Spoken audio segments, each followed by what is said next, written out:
Halo sobat online, kita kembali lagi ke channel Arsya.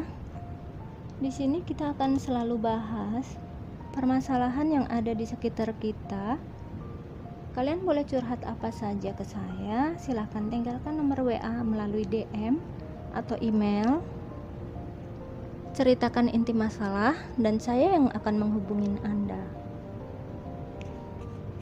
Jangan khawatir, saya tidak pernah meminta bayaran apapun kepada siapapun yang mau curhat sama saya. Kita share di sini ya, untuk sama-sama berbagi cerita, pengalaman dan solusi. Barangkali ada yang malu untuk menyampaikan ke orang terdekat, bisa berbagi cerita dengan saya. Dan saya akan bantu berbagi cerita dengan teman yang lain. Tidak perlu sebut nama, cukup ceritakan permasalahan yang kalian hadapi. Kita cari sama-sama solusinya di sini. Jangan lupa like, komen, share, dan jangan lupa subscribe ya, karena pasti nanti akan lebih banyak kejutan seru dalam channel ini. Yuk, kita simak. Kita mau bahas apa ya kali ini?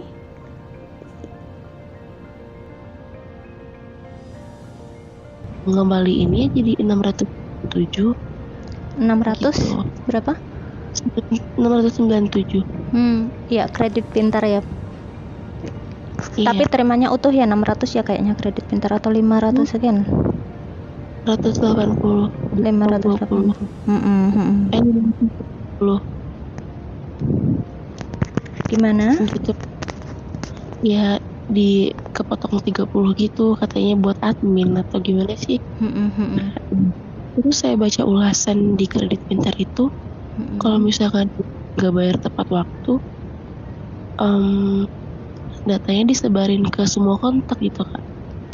Enggak sih, kalau sesuai aturannya OJK, kredit pintar kan masih terdaftar OJK ya. Itu dia nggak bisa akses ke kontak, cuman ke kontak darurat aja. Nah, yang diperbolehkan kan cuman ke kontak darurat. Di ulasannya itu, di ulasannya itu katanya saya kecewa, katanya udah minjem beberapa kali, tapi kok datanya disebarin ke semua kontak sih, kan saya pasti bakal bayar, cuma telat 2 hari katanya, cuma belum jatuh tempo katanya gitu Kak. Datanya disebarin ke semua kontak kalau ditunggu utang gitu. Semua kontak itu bukan kontak darurat? Iya, bukan kontak darurat, ke semua kontak di HP-nya gitu. Seharusnya enggak. Dan kalaupun gini, misalkan pinjaman online yang terdaftar OJK, dia terbukti menyebarkan di luar kontak darurat, itu harus ada buktinya. Jadi misalkan screenshot WA atau rekaman suara bahwa itu dari aplikasi kredit pintar. Misalkan dia nyebut mohon sampaikan kepada Budi misalnya, mohon sampaikan pada Budi untuk membayar hutangnya di kredit pintar. Nah, kalau ada nyebut begitu, bisa di screenshot, bisa dilaporkan ke APFI. Juga bukti pinjamannya ya, bukti pinjamannya juga bisa langsung laporan ke OJK. Ada kok nomor WA OJK aku share di blog tuh, itu cepet banget kok responnya kok. Kalau aku nanya langsung gitu ya, dalam beberapa detik, nggak nyampe kita nunggu yang sampai berapa lama, bermenit-menit, enggak, itu cepet banget responnya.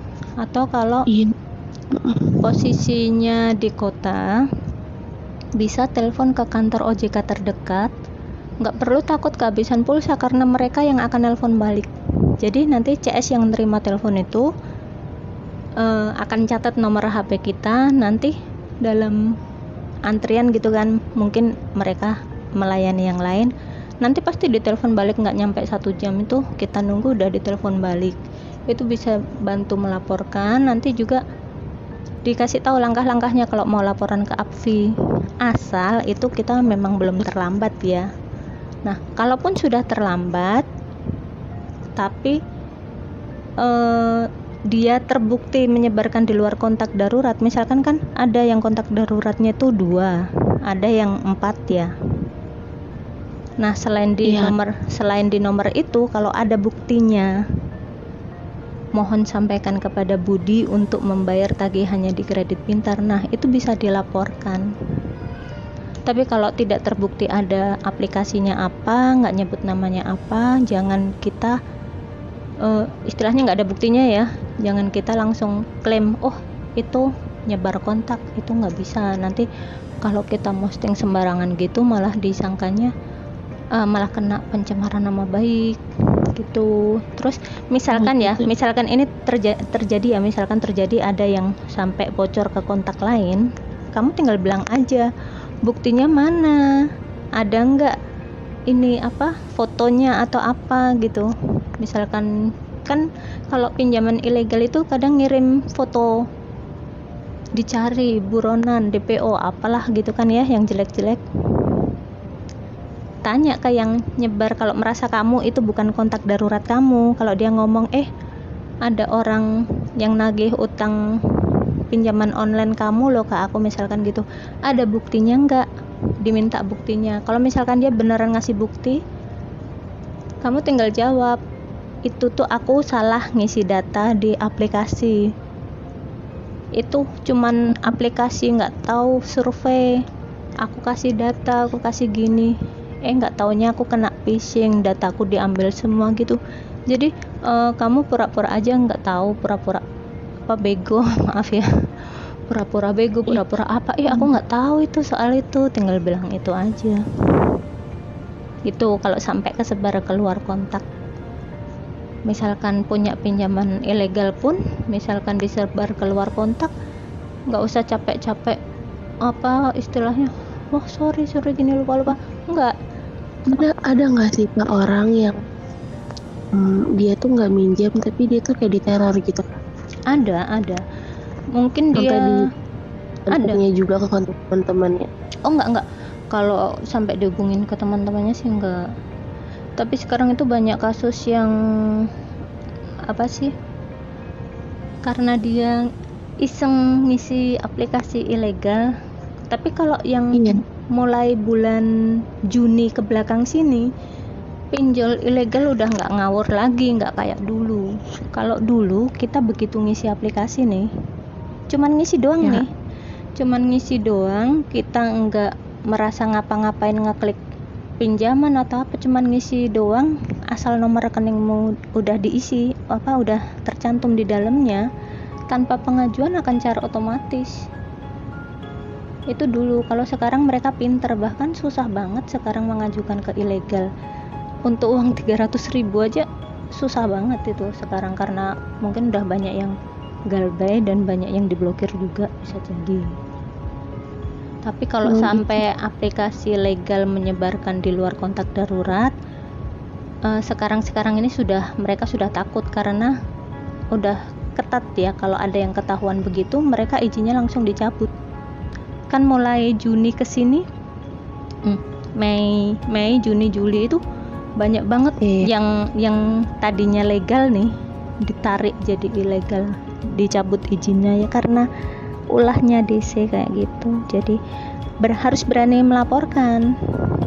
Kalau misalkan kamu malu nih posting ke media atau gimana, atau males ngurus ke kantor gini, ya kamu minta tolong aja ke yang berani bersuara, ya kayak aku atau teman-teman yang lain, kan banyak tuh yang bikin akun gitu, kirim aja screenshotnya. Tapi harus menyertakan DC-nya nih, harus benar-benar ngomong dari Kredit Pintar atau apa. Kalau mereka nggak nyebut nama, kamu screenshot percuma gitu. Tapi ya nggak usah takut juga, nggak. Kalau sebar keluar kontak enggak, tapi cuman hati-hati. Pasti kalau legal akan masuk slip gitu aja paling gitu. Ada lagi? Nggak apa-apa, ngomong aja. Nggak, tadi gimana Mas kalau misalkan gimana? Nggak, kalau misalkan legal pinjolnya gimana tadi Kak? Kalau pinjaman legal terdaftar, kita sengaja nggak bayar nih, itu tetap akan beresiko. Jadi dalam waktu 90 hari, kalau sudah lewat 90 hari, itu memang data kita akan dialihkan ke pihak ketiga. Dalam hal ini agen debt collector tuh loh, tahu nggak, kayak yang di jalan-jalan narikin sepeda motor apa gitu tuh. Mereka kan agen kan, itu penagih hutang itu. Jadi sudah yang nagih sudah bukan dari kredit pintarnya. Didatengin ke rumah enggak? Kebanyakan dulu sih enggak, tapi mungkin sekarang PPKM juga kurang tahu juga, semoga aja tidak. Tapi kamu harus pinter nego aja. Jadi misalkan kamu tahu nih kamu udah telat di situ ya, pinjaman kamu 600.000, lalu telat, tiba-tiba udah jadi 800 sekian, tambah berat kan. Nah, 2 minggu pertama mereka itu nagihnya akan serem banget, ngancem ke rumah, ngancem nyebar kontak, pokoknya yang bikin kamu itu stres itu di 2 minggu pertama. Kalau udah lewat 2 minggu mereka akan mulai melunak. Nah, itu 1 bulan mereka masih ada. Gimana? Jadi kita di sini tuh saya kayak kita sama siapa, tapi itu kan udah putus. Gimana? Pelan-pelan aja.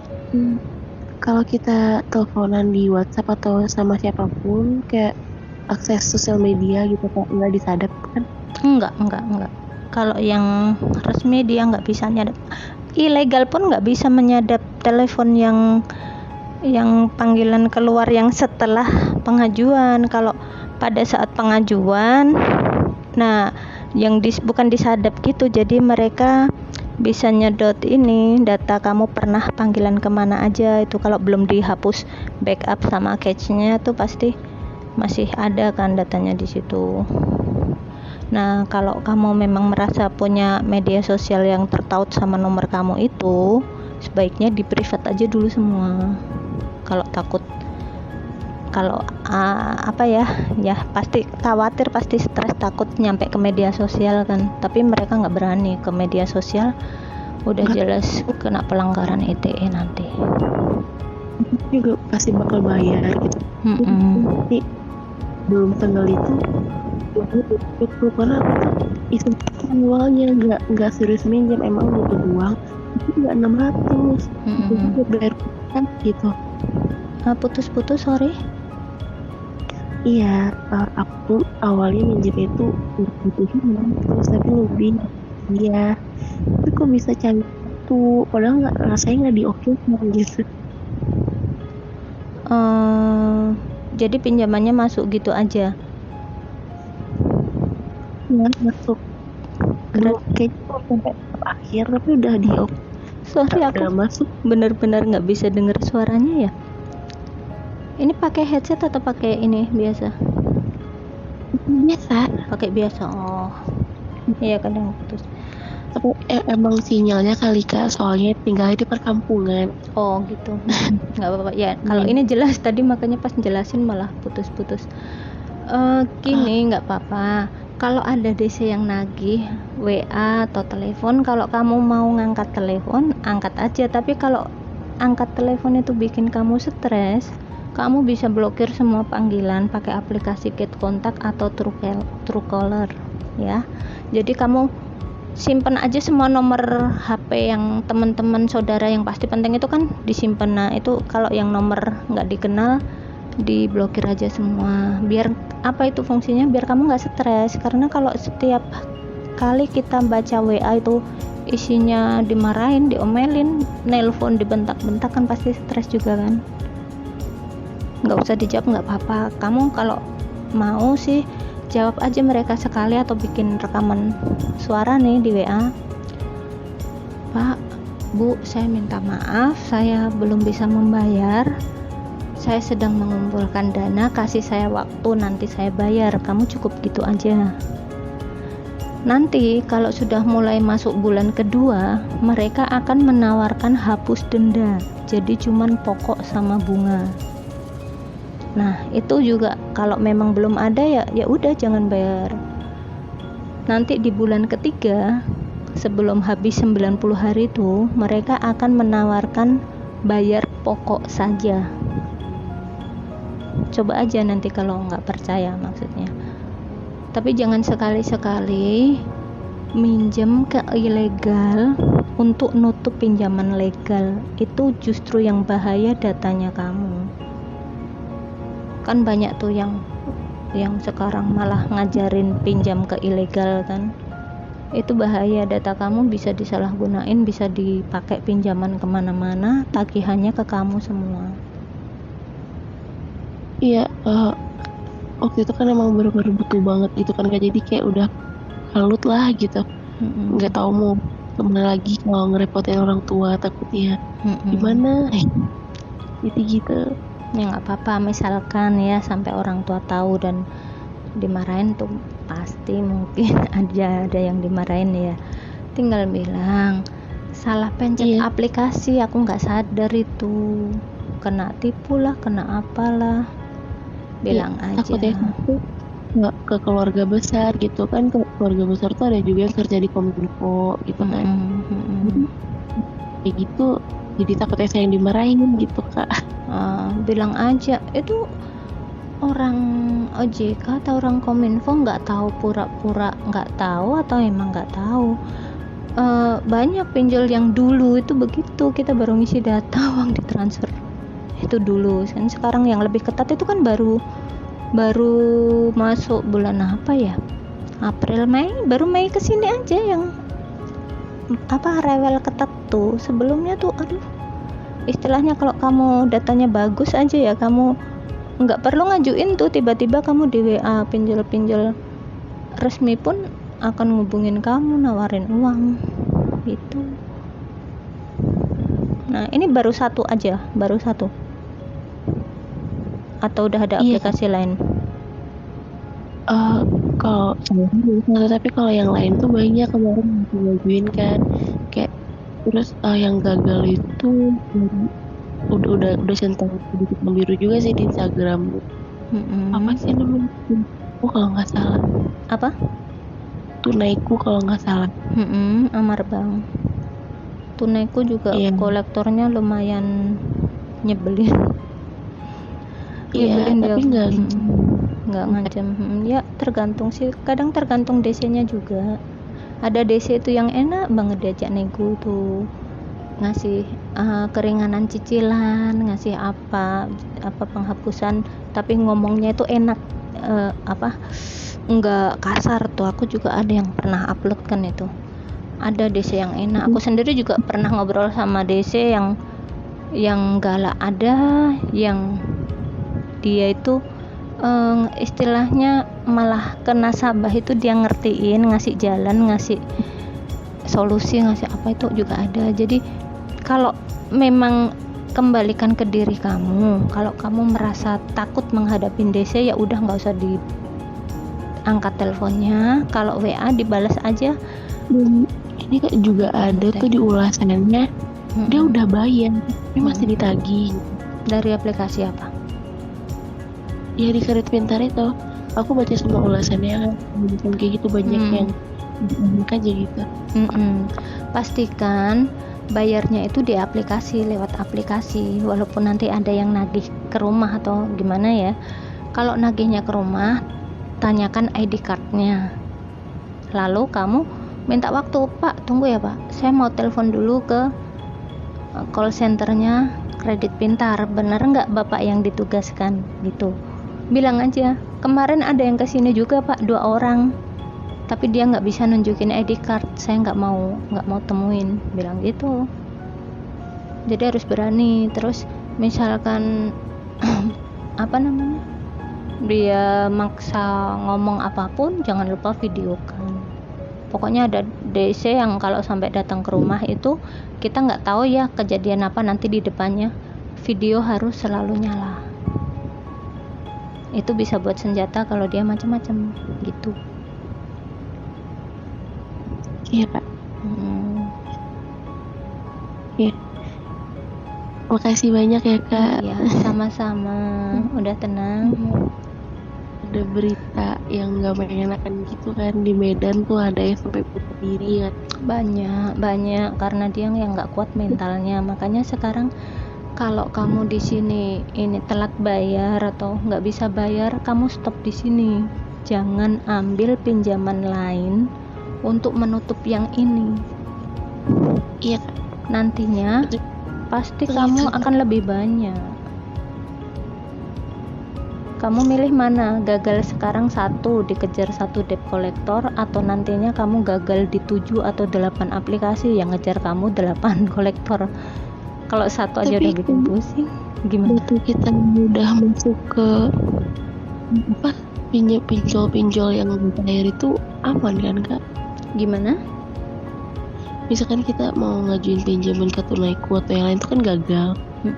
Atau tapi data kita udah masuk, itu aman gak Kak? Kalau legal semoga aja tetap aman. Saya ngomongnya semoga apa? Nggak bisa dipastiin juga karena ternyata aplikasi legal pun punya anakan-anakan ilegal. Oh gitu. Makanya saya tanya ya, kamu pernah nggak sebelum kamu pinjam ke pinjaman online, pernah nggak kamu nerima SMS atau WA nawarin pinjaman? Jarang ya pasti ya. Tapi setelah kamu masuk pinjaman online padahal OJK, tiba-tiba tiap hari akan ada aja SMS tawaran dari inilah itulah, klik link ini, klik link itu. Benar nggak? Ya. Iya. Karena orang nggak tahu, pemerintah nggak tahu atau pura-pura nggak tahu, saya juga nggak ngerti. Aplikasi yang legal pun mereka punya anakan-anakan ilegal. Kayak Optima itu, Optima kan sekarang dicabut izinnya. Itu karena banyak yang laporan kan. Kita ngisi data di aplikasi Optimanya ditolak, tiba-tiba di rekening itu masuk sekian juta. Ada kemarin yang sampai lapor polisi. Itu bulan Maret atau April, pokoknya sebelum Mei. Dia daftarnya di Optima, nggak tahu, ditolak. Tiba-tiba malam dia cek rekening yang tadinya kosong, ada uang 5 juta. Dicek itu kan mereka transfernya kan nggak berani pakai nomor rekening kantornya ya, pasti kan pakai jasa transfer. Setelah 4 hari barulah ada yang nelpon itu dari aplikasi ilegal, padahal dia nggak mengajukan ke ilegal. Dia baru 1 kali pinjam aja, baru pertama kali masuknya ke Optima, larinya ke pinjol ilegal. Dan sekarang alhamdulillahnya Optimanya udah dicabut izin, mungkin sudah banyak yang melaporkan. Nah makanya hati-hati sekarang, kalau yang di sini udah telat, stop, biarin dikejar DC nggak apa-apa. Kita nanti punya 50.000, tawarin ke DC-nya, Pak aku ada 50.000, boleh nggak nyicil pokok? Kamu bilang pokok ya,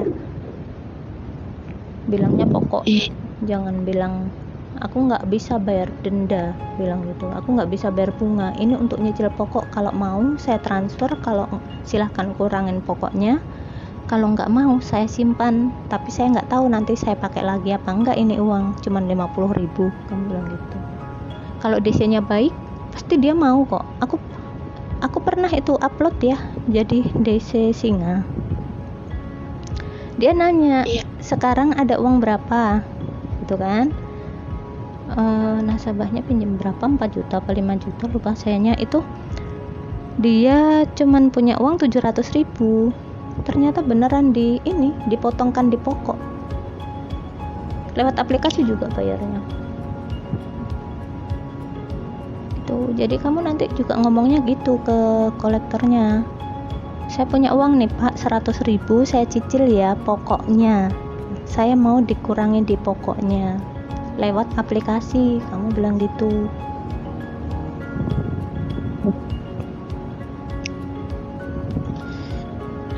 kebantu deh. Ya. Nah kemarin itu juga pusing terus cari kan solusi pinjol gitu. Tahu-taunya nemu kakak gitu. Ya, ada yang menggerakkan. Soalnya jangan sampai kejebak itu, aduh banyak banget yang kejebak ke yang itu, yang nyuruh pinjem ke ilegal. Karena sebelumnya nggak pernah kepikiran itu, karena teman saya dulu pernah waktu kuliah kan. Pernah terus ini dijadikan kayak jaminan gitu. Enggak jaminan, itu bahasanya mereka aja.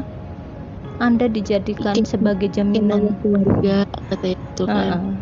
Jadi karena teman saya itu nggak pernah bayar gitu kan jadi saya yang diteror gitu. Saya nggak kenal gitu. Iya gitu. pasti akan ujungnya bilang nggak kenal. Nggak apa-apa itu DC aja yang ngomong dijadikan jaminan, semua DC ngomongnya gitu. Nggak apa-apa, nggak usah takut. Istilahnya sekarang udah tahu begini, biarin aja mereka mau ngomong apa, DC-nya nggak usah dibalas, nggak usah ditanggepin. Misalkan kamu iseng lagi nggak ada kerjaan, DC-nya marah-marah gini, Anda karena tidak ada itikat baik dari Anda, saya akan ke rumah Anda sekarang. Boleh Pak, bawain gorengan ya Pak, saya lapar, nggak punya makanan, bilang aja gitu. Pak, bawa kopi Pak. Bawain kopi ya Pak, saya nitip boleh nggak es sirup, gitu aja, kamu WA aja. Dibecandain lah istilahnya, karena mereka tuh kan sebenarnya juga stres di target sama leadernya kan, harus setoran. Jadi kalau mereka marah-marah, kamunya berpikirnya logika aja, mereka lagi dimarahin leadernya. Pokoknya kamu udah pernah ngomong sekali atau email, kamu bilang saat ini nggak mampu membayar, akan saya bayar kalau sudah ada dananya. Minta tolong dibantu penghapusan bunga dan denda, akan saya bayar pokok sesuai yang ditransfer. Gitu. Biasanya mereka akan milih daripada nggak dapet apa-apa, mereka mau, tapi nggak langsung, itu butuh waktu 2 bulan 3 bulan, pokoknya sebelum 90 hari lah gitu. Karena kalau udah 90 hari kan mereka harus bayar kolektor lapangan. Iya. Kasih banyak ya Kak pencerahannya. Sama-sama. Iya. Ada lagi?